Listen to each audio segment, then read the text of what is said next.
এই বিল্ডিং এর নিচেই যদি আমি যাই, যাওয়ার পরে আশেপাশে মাটি, তারপরে বালু পাথর, এগুলা পাবো না? পাবো। কিন্তু কাউকে যদি বলি যে ভাই ঠিক আছে বিল্ডিং এর নিচে নামলেই তুমি হচ্ছে যে ডায়মন্ড পাবা, গোল্ড পাবা, কেউ কি বিশ্বাস করবে? বিশ্বাস করবে না। কেন?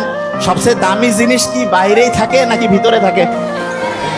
তাহলে যেটা যত দামি সেটা তত লুকায়িত থাকে নাকি বাইরে উন্মুক্ত থাকে?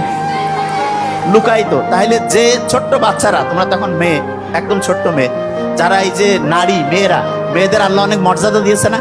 তাহলে মেয়েদের যে সৌন্দর্য, এটা দামি জিনিস না কম দামি? তাহলে দামি জিনিস কি বাইরে উন্মুক্ত থাকবে নাকি প্যাকেট করা থাকবে? প্যাকেট করা। Very nice. কি থাকবে? প্যাকেট করা। তাহলে ছোট্ট বাচ্চা যে যত সুন্দর, প্রত্যেকে অসাধারণ, তার কি তত বেশি পরিমাণ ঢেকে রাখা উচিত নাকি উন্মুক্ত করা উচিত? তাহলে যে যত বেশি পর্দা করে সে তত সুন্দর না অসুন্দর? সে তত দামি নাকি কম দামি? দামি। তাহলে যে পর্দা করে সে কি নিজের দাম বাড়াচ্ছে না কমাচ্ছে? কেননা যেই জিনিস যত দামি সেই জিনিস তত কি প্রোটেকশনে থাকে, তত আবরণে থাকে, ঠিক না?